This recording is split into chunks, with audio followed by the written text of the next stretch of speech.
Happy Monday, everyone, and welcome to another Live with Kevin, otherwise known as an episode of the Remarkable Leadership Podcast. So glad that you're with me, and I'm super excited to have you join us for this conversation. You're going to love my guests. Yes, two guests today, and we'll get on with that in a second. But if you're with us live, if you're with us later, I'm so glad that you're here. Don't go anywhere. But if you're with us live, I'd like you to participate. And the way to do that, the way to engage is first to go into the comments of whatever platform you're on and say hello and tell us where you're located. I'd love to know that. That would be a great thing for you to do. And by the way, when you do that, it's encouraging you and getting used to using your fingers to engage in the conversation throughout. Because I want you to imagine that you were joining my guests and I around a table, and we were all having a conversation. If you had a question, a comment, or an idea, you would offer them, wouldn't you? And so I want you to do that here, even though we're all virtual. Yes, I'm virtual from my guests, and we're all virtual from you, but we can be around the same virtual table. When you do that, when you share your ideas, thoughts, and comments, it'll make for a better conversation, may add greater value for you personally, and eventually make a better episode of this podcast, the Remarkable Leadership Podcast, which you see up over my shoulder. This will eventually be a part of. So what I'm going to do now is a countdown for what that will be when we release it in January. So Marissa, this is for you in 3, 2, 1. Questions. We ask them every day. Some of us do it more effectively than others, but because we do it every day, because it's so common, we often overlook the importance of questions or assume we're good at asking them simply because of repetition. Yet as leaders, the questions we ask, when and how we ask them, are critical to our ultimate success as a leader, and we don't talk about them or think about them enough. We're going to fix that today as we consider the idea that the answer to our leadership success is actually a question. Welcome to another episode of the Remarkable Leadership Podcast, where we are helping leaders like you grow personally and professionally to lead more effectively and make a bigger positive difference for your team, organization, and the world. If you are listening today, you could join us in the future live on your favorite social media platform.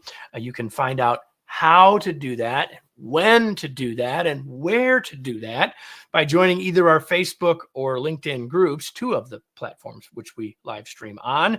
You can go to remarkablepodcast.com/Facebook or remarkablepodcast.com/LinkedIn. If you do either one of those two things, you'll be in the know and ready to go for future live streams. If you like what you're hearing today and want help in developing the leaders in your organization, let's talk. Reach out to info@kevinikenberry.com and we'll schedule time to learn about your needs and share how we might help. Now, let me bring in our guests. That's why you came. So there they are. They're showing up on the screen. And let me introduce them to you today. Our guests are Dominic Ashley Timms and Laura Ashley Timms. They co-authored their bestseller, The Answer is a Question, the Missing Superpower That Changes Everything and Will Transform Your Impact as a Manager and Leader. They are the co-founders of Notion, an international performance improvement consultancy established in 2000. With a team of experts, their company has been recognized for its work with the FTSE and Fortune 500 clients, with a string of awards for innovation, learning design, and commercial impact for their measurable solutions, beating out industry titans. And today, they're joining us on the show. Welcome to the Remarkable Leadership Podcast, you guys. Thank you. Thanks for having us.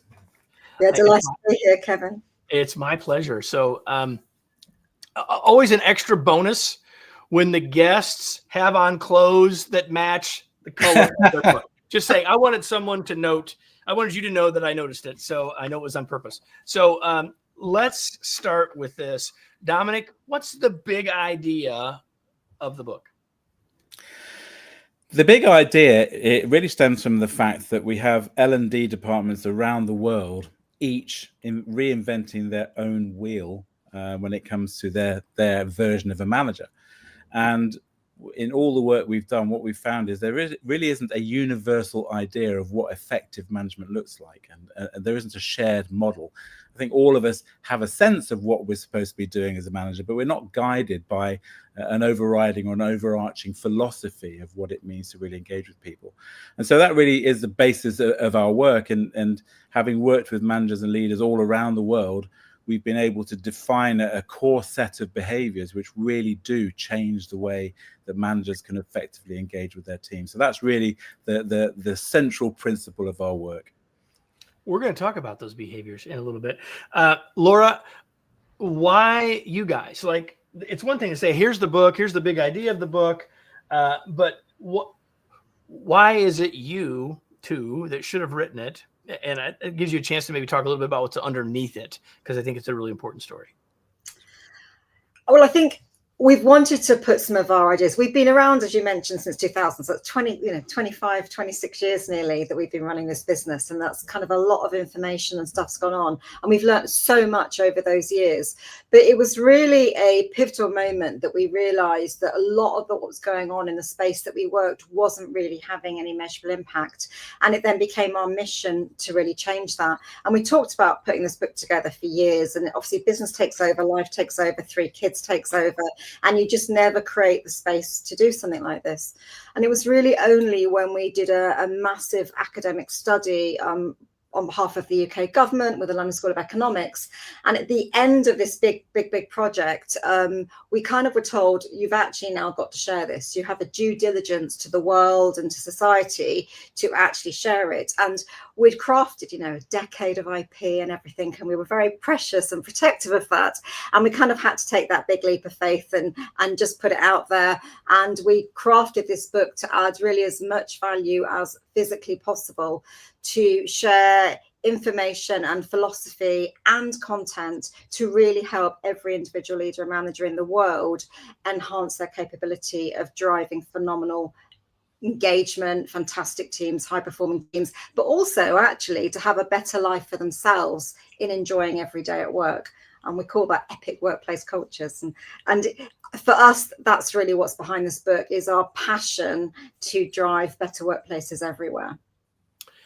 So Dominic, you mentioned this at the start, and I certainly concur that most all organizations, many of them consciously, are trying to figure out, what do we really want from our leaders and managers, and what does that really look like? And that search didn't start in the last 5 years, and it didn't start 25 years ago when you guys started. It didn't start 32 years ago when I started. It's been something people have been working on for a long time, and all 3 of us sit on the shoulders of giants who have worked on this stuff for a long time. Yeah. Given all of that, and given that for the last, say, 15 years, whatever people's actual model is, most of them will say, well, our leaders need to be better coaches. Pretty much everyone's going to agree with that statement. And if we've been working on this so long and we have agreement on that point, why is it that we're not getting collectively as leaders? Why are we not getting better at this thing called coaching? You've raised a really powerful point. And if you look at the global investment in coaching and coaching skills training, it's been increasing certainly over the last 15 years. But there's the strong research. There's a survey done a few years ago by the Chartered Institute of Personnel Development, and they asked employees to rank 15 different skills of their managers, and guess what came at the bottom? Coaches me on the job. So we did some significant research around this about a decade or so ago to look at and really understand what's going on. And what we found was quite surprising. Organizations, of course, want to bring coaching into their organizations, but when they turn to the training market, the only training that existed was the training to teach people to be an executive coach. So they simply lifted that training up, brought it into the organization, rebadged it, and called it Manager as Coach. But what we found is that whilst managers who are going through these programs really, really enjoy the program, who wouldn't? I mean, it's interesting stuff. What they found was it's not really fit for purpose when they return to a busy workplace. Work is not made up of a series of sit-down one-to-one coaching sessions. So at least not only those, right? No, not only those. Absolutely. I mean, a busy operational environment. I mean, managers are very, very challenged. Plus, on top of that, no one really addressed the discomfort that comes from trying to be an honest coach to someone who's a direct report for whom you already hold your own agenda. So it's really, really challenging to make that work. And really, someone that you work with every day. And someone you work with every day. So it's incredibly challenging. And managers that we spoke to, many managers told us that they really like the ideas, but it doesn't fit. It's very uncomfortable. And really that was a really turning point for us, because what we found was that organizations were trying to get their managers to be coaches. And I guess our work comes at this from a very different angle. We're not teaching them to be coaches. We're teaching them how to use coaching related behaviors. So really making that a part of their everyday management style. So it's actually the way that I would conduct myself as a manager. How am I using what we call purposeful inquiry in those instances where I can have a moment to stimulate someone else's thinking and get them to engage their problem solving skills, so that those problems aren't coming back to me all the time.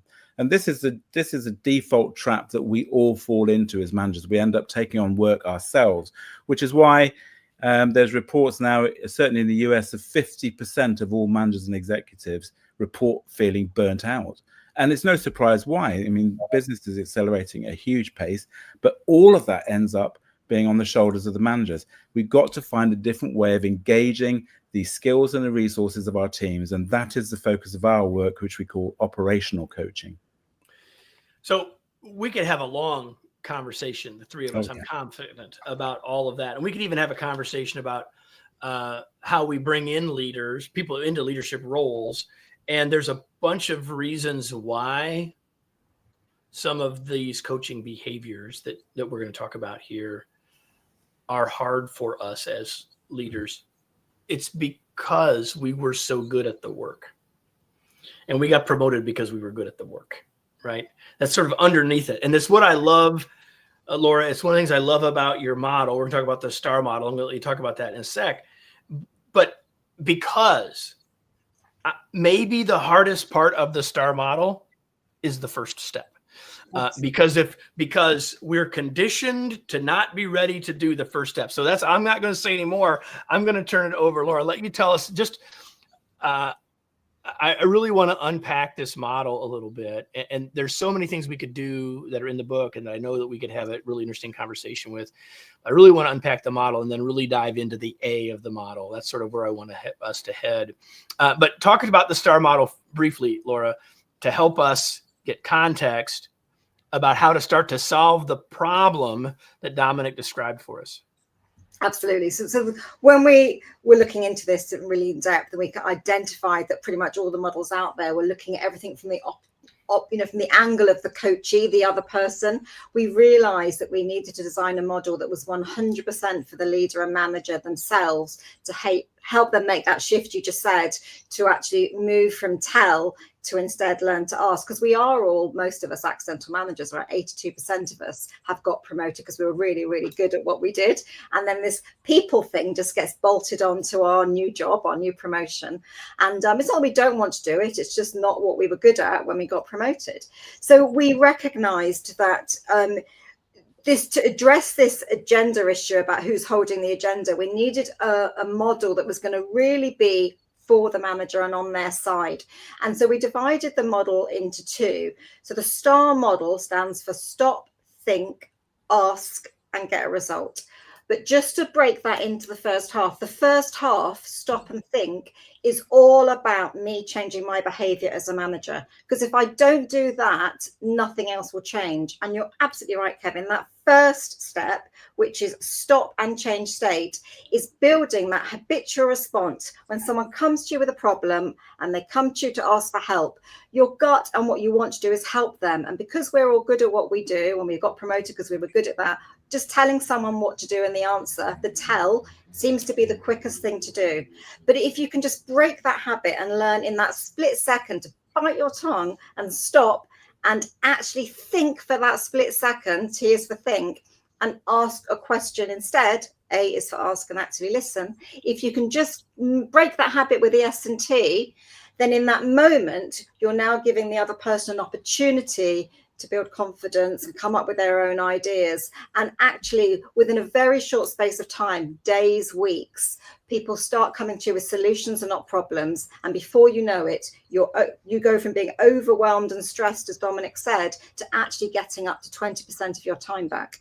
That's a day a week if you're a full-time worker. That is significant, and that is life-changing in the caliber of the work and the enjoyment you can have at work. And your team are more engaged as well. So that model, that S&T, is critical, and that's the behavioural side. And then, as you rightly said, Kevin, the second half of the model is about A is for ask, and we can go deep into that and actively listen, but then R is for getting a result, because we're line managers and leaders. This isn't a nice cozy coachy chat sort of thing. It's not some soft and fluffy thing. We need an outcome, we need a result from that conversation. And that last part of the model is really about helping someone take accountability to the next step. Not some big goal, not some long-term thing, just the next thing they're going to do, maybe this afternoon, maybe tomorrow, and then how we're going to follow up on that as line managers. So that's kind of the STAR model. If we do what we habitually do, if we don't do the stop step, if we don't have a pattern interrupt, if you will, we got no shot to do the rest. Like, I want us in the rest of this conversation, I'm talking now to the audience more than I am to the two of you. I want us to help you get better at the questioning part.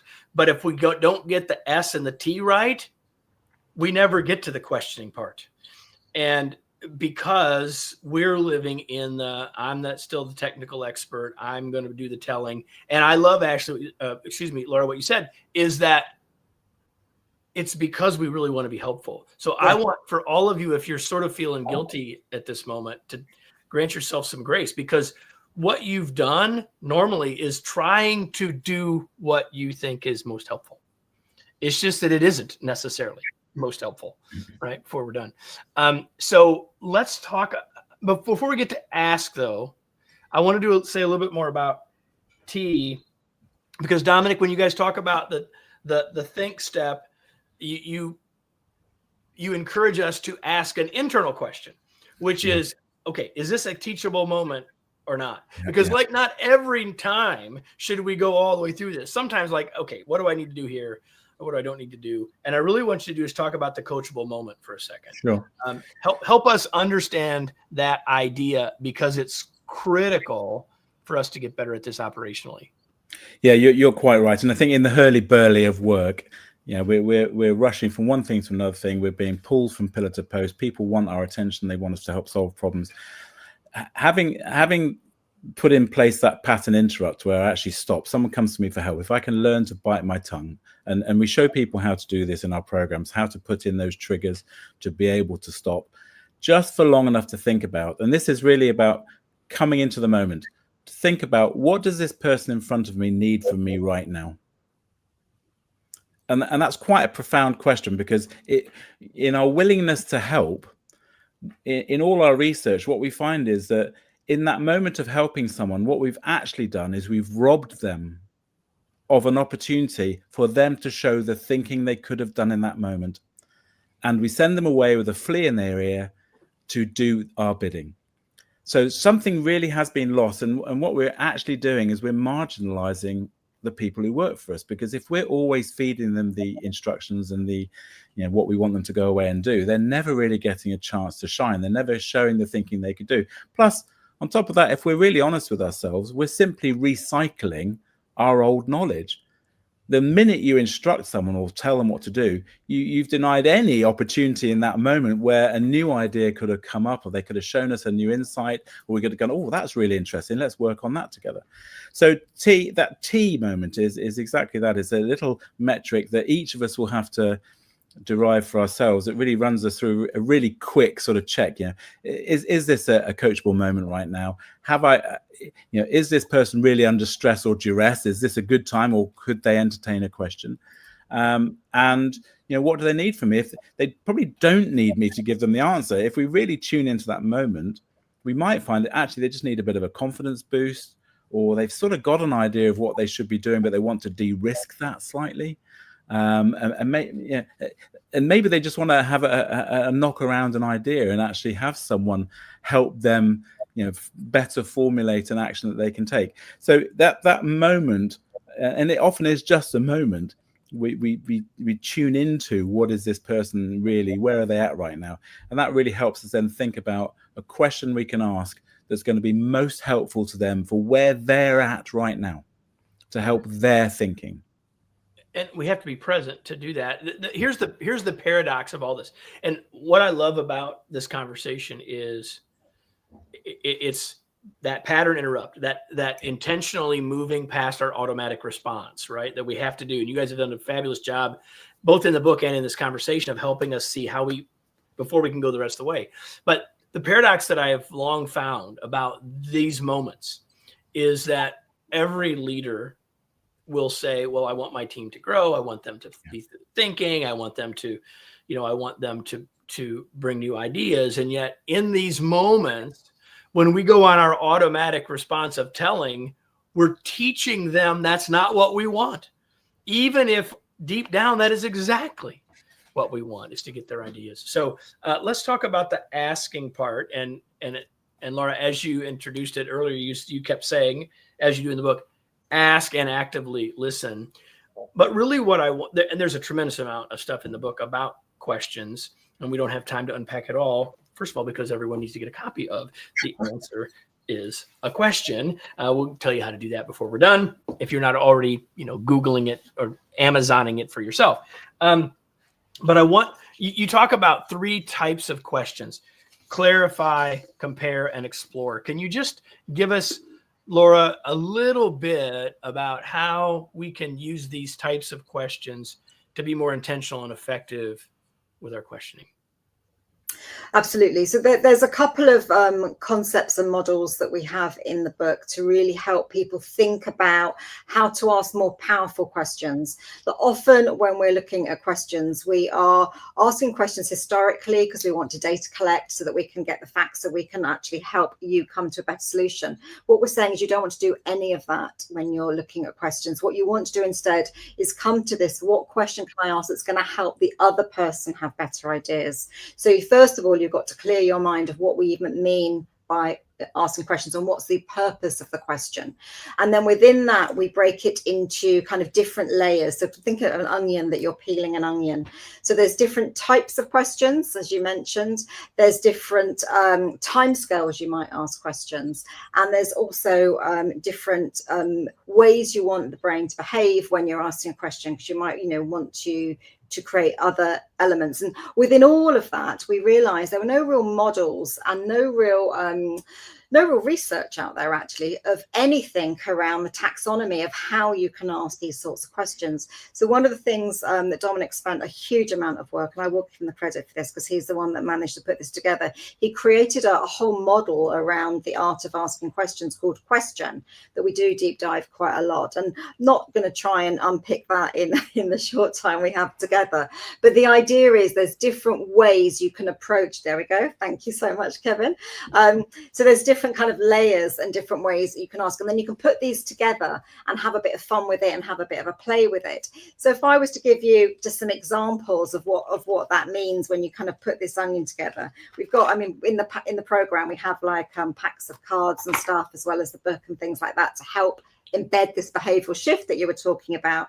But if you talk about a change context question, if I give you an example, so an example of a change context question is: imagine this had been achieved already. Looking back, what was it that had to change? So we're trying to change the context of how someone is looking at a problem by actually taking a different perspective, changing how they're thinking about it. So that's an example of how you might do that. So that was a reflective question as well. So that's important. That got them to reflect for themselves. It gets them to think for the future. So I talked about those different onions. That's a question that gets them to think something, and then look back, as well as change context. We talked about shift perspective as well. So here's a question: what advice would you give to a colleague in your situation? So you've got a problem. I'm getting to think, what would someone, what advice if someone came to you with that problem, getting to shift your perspective. And in that example, that's now in the present. We're not in the future. We're now talking about right now. What would you do? Again, it's reflective. It's getting people to shift perspective. If you want to challenge someone's barriers, you might say something like, what is it that makes you think that? Often we have these preconceptions that we're not allowed to do something. We've And already put ourselves in a box. Yep. Absolutely. So shifting that can be so important. Just making people realize, no one said you can't do that. Go and do it. Go, be free to go and explore and do that. And again, so that's another present. But these are different ways you can get to think. And probably my favorite is, I call this the relationship saver question, which can't surprise you who made me learn this question, which is, what does my partner need from me right now? So that's another question. Marriage-saving question right there. So that seems like an entree, Dominic. So are there, if we just had a couple of more moments, which is what we do, if we had a couple more moments for you to add a couple of thoughts about helping us ask questions more powerfully, sure, what would you add to what Laura's just said, Dominic? I think one of the most remarkable things we see is people very quickly gain a sense of what makes for a more intentional or purposeful question. We're so used to asking questions, as Laura said, that just are gathering information so that then I can solve the problem for you. So I'm doing all the work, I'm doing all the heavy lifting, but actually asking a question in a way that's going to provoke thinking on the part of the other person, you get a sense that there's more in that question.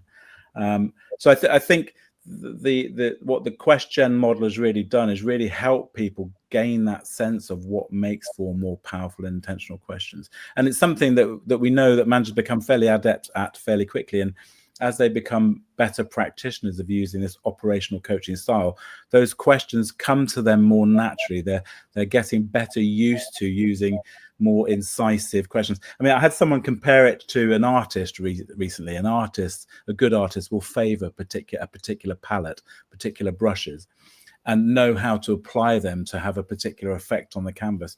And I think that's what we find people who are really starting to develop this new style of engaging with people, this new management approach, is they become, really adept and sensitive to the circumstances or when someone's in front of them, what they need in terms of a question that's going to stimulate the most helpful thinking for them. And some of these conversations can be exactly one question long. And the person goes, I've got it. Absolutely. I know exactly what I'm going to do. And they're off. And that's a moment where you did not have to step into that problem. You did not have to end up taking on elements of that onto your work stack. And you're freeing that individual to go away and do something where now you have an opportunity to follow up with them and give them some really positive and appreciative feedback, where if you just instructed them, that opportunity has gone away. We don't have that opportunity. So I think that's what I'd add to that. I think this is a skill that people can quickly take on board. One of the things I want to underline for all of you that are listening is that notice that while Laura did give you a couple of questions, the largest part of this conversation has been about getting intentional about the desire to, and to be clear about why you're asking the questions. And then Dominic said, you will figure out the questions. Once we get the intention right, and once we get out of our auto-responsive telling, I mean, I'm a big fan of having a bunch of questions that I can use, but that's only helpful really once we have the intention right. And that's what I love about this whole conversation. I appreciate the way that you've come at this and the way that you've shared it, not only in our conversation, but in the book. It has to be authentic as well. That's the thing. I mean, learning a laundry list of questions is inauthentic. Actually, that T that you helped me describe earlier, that taking that moment to think about what does the person need from me, authentically, then a question will occur to you that is going to be most helpful to them. And I think that's the thing. The minute people sense that you're just going through a mechanism, something's lost at that moment. You're not an engaging and enabling manager at that point. You're going through some sort of some mechanism which is not authentic. Laura, I was just going to add to that as well, is you don't have to be perfect. It's almost, there's no bad question. If you come in with good intention and you ask a question and it wasn't a very effective question, you can always go, actually, give me a second, and you can ask a more powerful question. You can reframe that question. You can rethink that question. No one needs to be perfect at this. It's just about having the intention and just getting into the habit of asking instead of telling. So don't ever worry about, oh, I haven't got the perfect, powerful question. Just start asking questions and they'll get better and stronger over time. And sometimes we'll ask the question and the intention will be misinterpreted by the other person. And when that happens, you see that too. And just, get to time out. Let me ask it again, because I'm not sure what I meant in my asking is how you're feeling. And I have found that when we are willing to do that, especially as a boss, that a great deal of grace is granted and trust is built in those moments. Yeah, you've raised a really important point there, because one of the things that managers who are undertaking this learning go through is really the importance of changing their mindset about the person in front of them. If you have an idea in your head and you're asking leading questions in order to take them up the garden path to your pre-arranged solution, people will sense that. Again, the authenticity is gone. So this is really about, thinking about, have I got the time? Is it appropriate? Is this a coachable moment? What question could I ask them? And really genuinely helping them to come up with something that they are confident to take forward, an action, not solve the world, not solve the whole problem, but an action they can take from which they'll build confidence. And that's, as to Laura's point, things can change really rapidly. And we see, we managers tell us all the time that things change within about 2 weeks. Those people who are coming to you regularly for guidance and support, you set up an unfortunate habit. They're not confident to act under their own agency. They almost need that confirmation from you. That goes away because you're demonstrating by the very act of asking someone questions that you have confidence in their ability. You are changing the way the game is played, without question. So the last part of STAR is the R, which is result. Get a commitment to act. I think people we all get that one intellectually. I think as leaders, we probably can do that well. You say something on page 135. I'm not going to ask you to tell me what's on page. I'm going to read it to you. I'm going to read you this, and then I want you to respond, because I think it's the piece of the result thing that I want you to talk about before we start to wrap up. You say that follow-up is a sign of support, not a sign that we don't trust them. I find that leaders often are worried about that. So talk about that for a second. I'd like to say that one. I think I have this conversation a lot philosophically, because I truly believe that being a manager is a privilege, and so often we go into our management role, and because we're not exactly clear on how we're supposed to engage with people, we end up retaining aspects of our former job, which is why then we become overwhelmed very quickly. I think just really thinking about how we're engaging with people and demonstrating that we're interested in what they will do by agreeing with them how we're going to follow up with them. It provides that support that people feel they're not just off in the wilderness by themselves.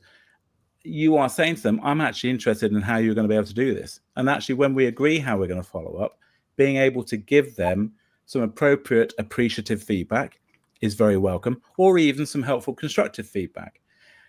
Imagine then that you've gone to the trouble of stopping and thinking and asking a question and agreeing the follow-up, and then you don't follow up. The loss in belief and trust there that you were talking about just now is profound. So we need to develop a new habit, which is, how am I making a mental note? Even carry a notebook around where I make a mental note so the next time I speak to this person to bring this up again. How did it go? How are we agreeing that follow-up? How am I being a manager who is now being recognized as someone who is an enabler, who is genuinely interested in helping people progress, who is there to be able to give them constructive feedback and build that trust? And that's what we mean when we talk about moving from being an accidental manager towards becoming an intentional manager.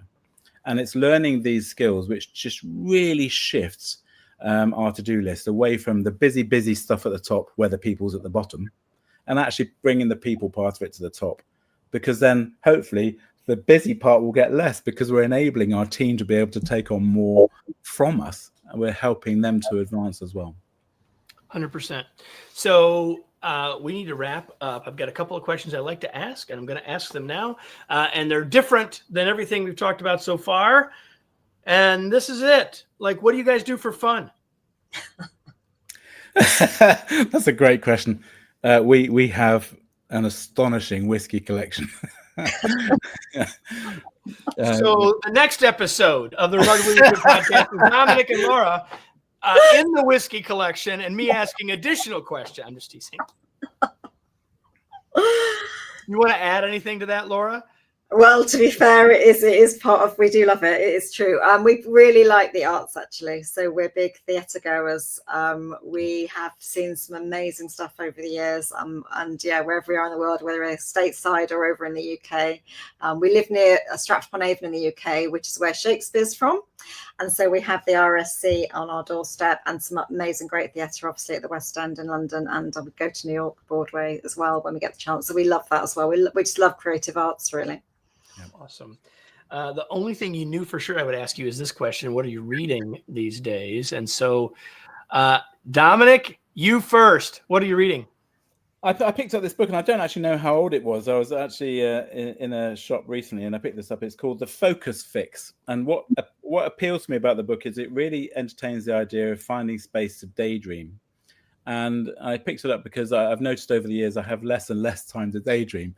But I know that when I do have those opportunities, that's where all the great creative ideas and insights come, and that's why we keep pushing forward on doing what we're doing. Because, as Laura said, we get out of bed because of the feedback we have from the managers who profoundly changed their management approach. So the Focus Fix is, I'm hoping, is helping me to build more daydreaming into my life to help me come up with the next round of ideas for how we continue to promote this movement. Excellent. Laura, what are you reading? Really, honestly, mostly current affairs. Obviously, we have been through a really crazy few years running a business, and it is always a journey and always interesting. And I kind of paused my reading when we were writing the book because I didn't want to be influenced by anything, and I wanted to make sure all our pure thoughts went into it. And I got out the habit of reading kind of books, if that makes sense. So I am literally every day I am in current affairs magazines and current affairs papers, just really understanding what's going on in the world and how we can better support it in the work we're doing with our clients. And all the leadership and management press, of course, we follow all of that. And Laura, how can people learn more? Where do you want to point people? If they want to learn more about your work, about the STAR model, about the book, like where do you want to point people? Well, obviously, people, please do. If all your listeners would like to link in with us, that's always great. We're quite unique on LinkedIn with our surname, so we're quite easy to find. But we've put a special page together for everyone called starmanager.global/podcast. And we put loads of extra resources in here. So you'll learn about, and obviously, how you can get more from the book, but we put additional stuff on questions in there. There's some stuff you can download, some extra free resources to really help you kind of get into the art of asking better questions. And if you're also responsible for an organization, we've popped in there some information about some academic research and some case studies from other organizations and things. So hopefully a really nice set of resources for you. So please do pop in there and make use of everything. And at the same time, if you're interested in at all in what we're talking about, then consider undertaking your own journey towards becoming a STAR manager and to adopt this operational coaching approach to management. starmanager.global Yep. /podcast. Now, before we go, and before I thank Dominic and Laura for being here, my question for you, my dear listener or viewer, is the same as it always is. It's simply this: now what? What action will you take now as a result of being here? Because you chose to spend the time watching and or listening that you could have spent, I don't know, watching something streaming on Netflix, I don't know, or wherever, it doesn't matter. But the point is, if you do that, you're just getting entertainment, and there's nothing wrong with entertainment. But hopefully when you're here, you were entertained, but more than that, you were edified. But getting educated, getting insights is only half the picture, because it's not enough to simply stop and think. We must then act. And so it's my hope that you got something today that you will go take action on. Hopefully, in part, it is to stop your auto response of telling and start by asking. But whatever that might be, I hope that you will take that action, because if you do, this will truly have been useful for you. Laura and Dominic, thanks for being here. It was a pleasure to have you. Thank you so much. Thank you, Kevin. And so if you all enjoyed this, if this was your first time, don't make it your last. You can subscribe wherever you watched or heard this to make sure you come back again. And if you really like this, you want to share this with others in your organization, of course, you can point them to this link. But whatever you do, make sure you come back next week, because next week we'll be back with another episode of the Remarkable Leadership Podcast.